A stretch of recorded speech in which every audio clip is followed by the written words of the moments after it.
Oke, halo semuanya. Perkenalkan aku dengan Doksans. Di sini aku akan membahas 3 syarat Bitcoin menuju ke 140K. Berbagai informasi yang disampaikan di dalam sini merupakan analisa aku pribadi, bukan acuan dalam investasi maupun menjual dan membeli. Ya, di sini ini ada suatu gambar ya guys ya, suatu gambar kita sebagai crypto bros ya. Kita seperti memasuki di suatu labirin ya, di suatu labirin sekali kita masuk kita nggak boleh keluar ya. Kenapa ya? Karena ini adalah jalannya kita ya untuk mencapai financial freedom ya lewat sini ya. Tetap semangat walaupun market kripto lagi koreksi sekarang. Sekali masuk pasar kripto kita tidak boleh keluar ataupun menyerah walaupun ini nanti sudah bear market, walaupun ini nanti harga dari altcoin, meme coin itu juga udah turun ya. Kita tetap stay in the market ya. Ya. Jadi apa dok syaratnya untuk Bitcoin bisa ke 140K? Yang jelas adalah dari faktor makro katalis ya guys ya. Ya, selalu ingat rumusnya, Bitcoin bisa naik tinggi dan juga turun yang sangat dalam ya, turunnya tuh junam ya guys ya, seperti sekarang. Itu sangat dipengaruhi oleh makroekonomi. Ya, jadi faktor yang pertama itu apa guys ya? Jadi yang pertama adalah Rusia versus Ukraina ya di sini ya. Jadi di kiri ini adalah berita ya guys ya, berita yang sudah dipublis ya. Jadi di sini tampaknya Trump itu berhasil guys ya. Tampaknya Trump itu berhasil untuk membujuk ya presiden dari Ukraina ya, Zelensky ya. Jadi di sini Trump sedang proses mendamaikan antara Putin dan juga Zel ya. Dari pertemuan di White House, tampak si Zel ingin Amerika bisa menjamin kalau Rusia tidak akan invasi ke Ukraina setahun, 2 tahun ke depan. Jadi gini ya guys ya. Jadi sepertinya nih si Zel ya, si Zelensky ini presidennya dari Ukraina ini sepertinya sudah menyerah ya terhadap Rusia. Kenapa? Karena dia pasti juga sudah capek juga ya perang ya, banyak korban di negaranya ya kan. Kemudian juga finansialnya juga pasti terganggu di sana ya. Karena untuk biaya perang itu juga nggak murah ya. Pasti perang itu menimbulkan bangkrut ya di suatu negara. Tetapi Ukraina juga nggak boleh ini ya, nggak boleh apa ya, nggak boleh berpasrah diri. Kenapa? Karena kalau misalkan ya kita sudah dipenuhi ya kan negosiasinya ya kan negosiasi antara Ukraina dan juga Rusia misalkan udah selesai ya kan. Tapi apa jaminannya kalau misalkan Rusia atau presidennya si Putin ya Vladimir Putin itu nggak akan menyerang Ukraina lagi ya setahun 2 tahun 3 tahun lagi gitu ya.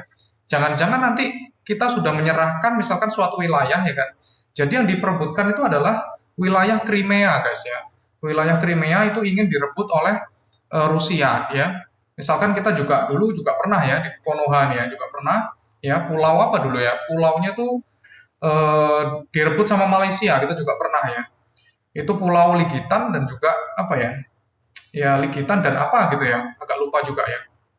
Oke, jadi di sini masalahnya tuh si Zel ya ingin eh, mendapatkan persetujuan ya atau jaminan dari Putin apakah si si Putin ini nantinya itu nggak akan menyerang 1 atau 2 tahun lagi ya.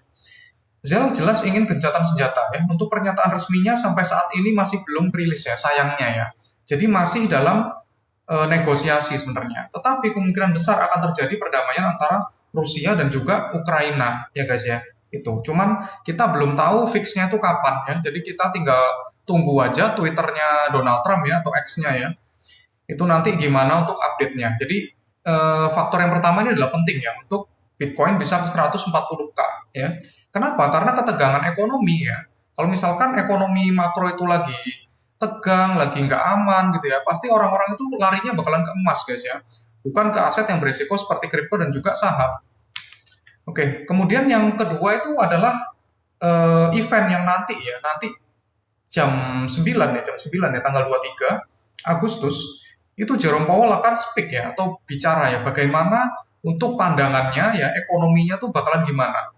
Bakalan dovish atau hawkish ya. Kalau dovish itu biasanya bakalan terjadi penurunan rate cut ya guys ya. Ya di sini ya. Tahun 2025 ya, Jackson Hole Economic Policy Symposium akan diadakan tanggal 21 sampai 23 ya. Ini temanya apa guys? Temanya adalah labor market ya atau data ketenaga kerjaan, ya, berdasarkan demografi, produktivitas, dan juga makroekonomi policy, ya, kebijakan policy. Semua mata tertuju pada event simposium Jackson Hole kali ini, ya. Di tahun 2024 yang lalu, saat simposium Jackson Hole, Jerome Powell memberikan kisi-kisi dan dia berkata bahwa ini sudah saatnya untuk pivot, ya, sudah saatnya untuk rate cut, kayak gitu, alias melonggarkan suku bunga. Apakah nanti ya jam 9 malam ya, apakah itu akan terjadi eh, yang dovish ya dari statement dari Jerome Powell. Oke, itu tadi yang kedua. Yang ketiga apa? Ya ini, probabilitas terjadinya rate cut-nya tuh sekarang gimana dok? Kayak gitu ya. Kalau misalkan dia probabilitasnya semakin bagus, ya berarti semakin baik juga ya. Sayangnya aku buat ini ya, berbuat slide-nya ini ya, presentasi ini, untuk nanti ya di tanggal 17 September 2025, itu kemungkinan untuk dilakukan pemotongan suku bunga itu 79,1% guys ya. Jadi di sini adalah the Fed adalah pemegang kebijakan moneter ya di US. Rate cut bisa membuat para investor besar lebih berani lagi masuk investasi yang beresiko. Sehingga secara tidak langsung kripto bisa naik ya, karena uang yang beredar di US jadi lebih banyak, liquidity naik ya, harga Bitcoin juga pasti naik. Oke, jadi di sini proyeksinya ya, dari The Fed proyeksinya tuh ada 2 kali guys ya. Jadi saat September dan juga Desember nanti. Desember walaupun masih kecil ya guys ya, masih 46,8% ya. Jadi 3 tadi ya, antara perang Rusia-Ukraina, kemudian yang kedua adalah simposium nanti ya, kemudian yang ketiga adalah saat rate cut the next FOMC tanggal 17 September 2025. Oke, probabilitasnya ini tadi ya guys ya, 79,1 ya.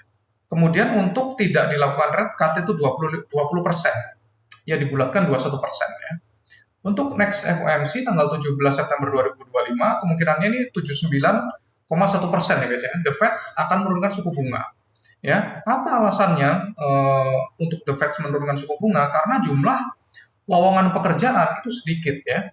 Dan inflasi di US itu rendah ya. Terakhir aku lihat itu 2% ya dari Trueflation ya. Oke. Jadi lagi-lagi di sini kita menyalahkan kakek Jerome ya. Kenapa? Karena tidak melakukan rate cut ya guys ya. Rate cut-nya tuh terlalu terlambat ya. Sekarang itu sudah tahun 2025, sudah hampir akhir, tapi tidak dilakukan rate cut sama sekali ya. Jadi di sini kita bisa melihat ya. Jadi tolong ya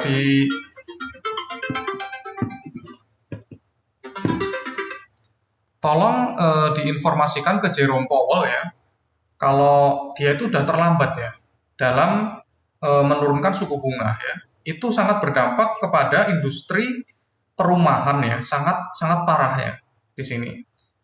Orang-orang tidak bisa mengambil mortgage itu KPR guys ya, tidak bisa mengambil KPR atau pinjaman karena dia ya, there is no inflation, nggak ada inflasi di sini, dan tiap tanda itu mengartikan bahwa harus dilakukan major rate cut ya, too late ya. Jadi si Donald Trump ini menyebut kakek Jerome itu too late ya, too late ya, is a disaster ya. Market crypto berdarah-darah, liquidity seret akibat dari the only one kakek Jerome ya, yang tidak mau rate cut.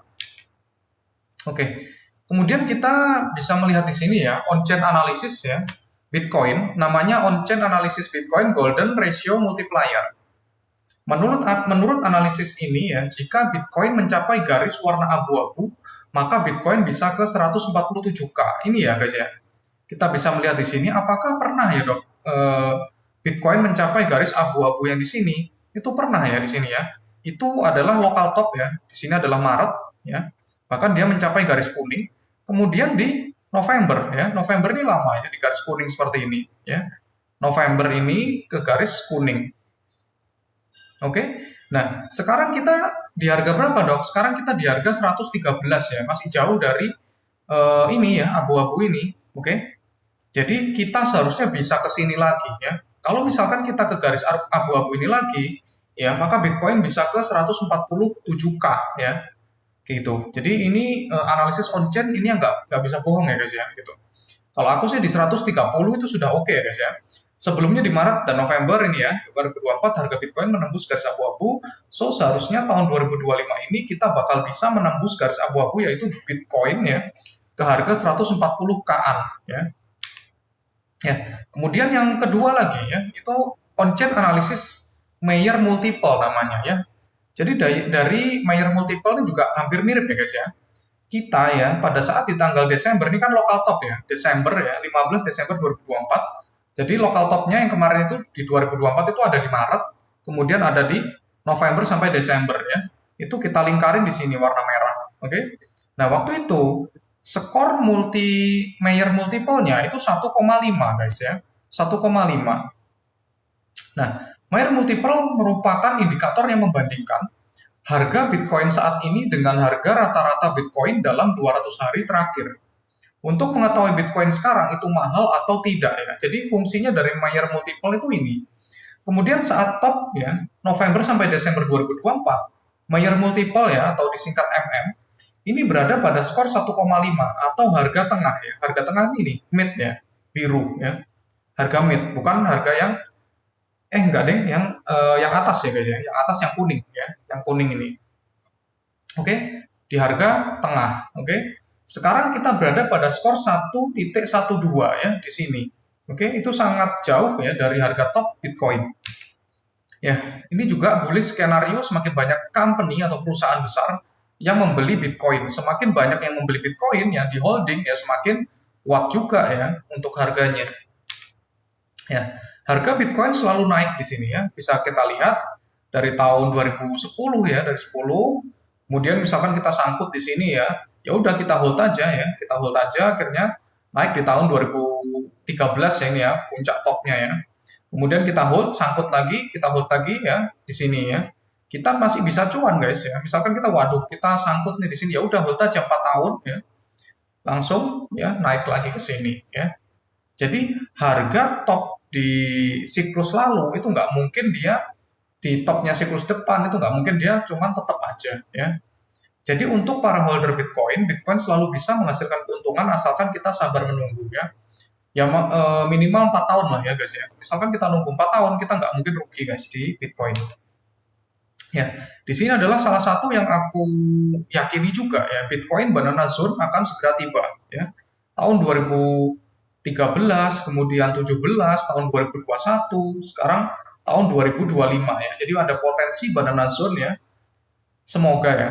Semoga ya sebentar lagi kita akan Banana Zone, yaitu Bitcoin naik ke atas ya. Ya, di sini juga alt season terakhir 2025 ya. Di sini kelihatan ya akan mencapai indeks 75 ya. Yang dinamakan alt season index ya, alt season ya. Itu jika altcoin season indexnya itu mencapai di atas 75 ya. Apakah ini akan terjadi ya? Seharusnya sebelum Desember ya guys ya. Bisa jadi di Oktober kalau menurutku. Kesimpulan ya. Bitcoin koreksi ke 112K terjadi karena data PPI yang jelek ya. Kemudian market akan top jika indeks Fear and Greed mencapai Extreme Greed ya. Kalian harus ingat ya, market akan top ya dari siklus ini jika indeks Fear and Greed itu menunjukkan Extreme Greed ya. Kemudian yang ketiga, Rusia dan Ukraina masih belum deal ya, sampai sekarang. Sedang terjadi perundingan dibantu oleh Trump. Kesimpulannya keempat apa? Market kripto saat itu berfokus pada hasil dari Jackson Hole Symposium ya. Market kripto saat ini ya.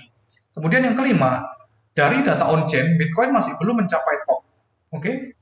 Market kripto susah alt season ya, karena kakek jerung tidak melakukan rate cut selama tahun 2025 ini guys ya. Walaupun negara lain itu sudah rate cut berkali-kali ya. Cuman Amerika aja yang nggak rate cut ya. Kemudian The Fed memprediksi tahun ini akan terjadi rate cut sebanyak 2 kali, yaitu September dan juga Desember. Semoga ini kejadian. Ya, di sini juga join with our positive community ya. Kalian akan dibimbing ya dari awal, dari cara membangun portofolio ya kripto yang benar sampai cuan bareng di market kripto. Mau bull market atau bear market, kita akan selalu cuan. Ya, di sini beberapa testimoni ya. Di sini banyak banget ya aku share ya, Chill House itu cuan ratusan persen, NIT itu bahkan NIT itu hampir 10x guys ya, hampir 1000x ya. Sekarang udah naik di market cap hampir 30M ya, hampir 30M. Aku call itu di 3M ya guys ya. Di sini banyak banget ya Untuk yang cuannya ya, dari NIT cuan, dari Chillhouse cuan, dari Fartcoin cuan. Kemudian dari apa lagi? Dari SPX cuan, dari Hyperliquid juga cuan. Banyak banget dari Bitcoin ya apalagi ya. Nah, di sini testimoninya bisa kalian lihat sendiri ya. Oke, nah banyak banget di sini ya. Chillhouse. Ya, di sini kalau kalian mau join ya bisa ya.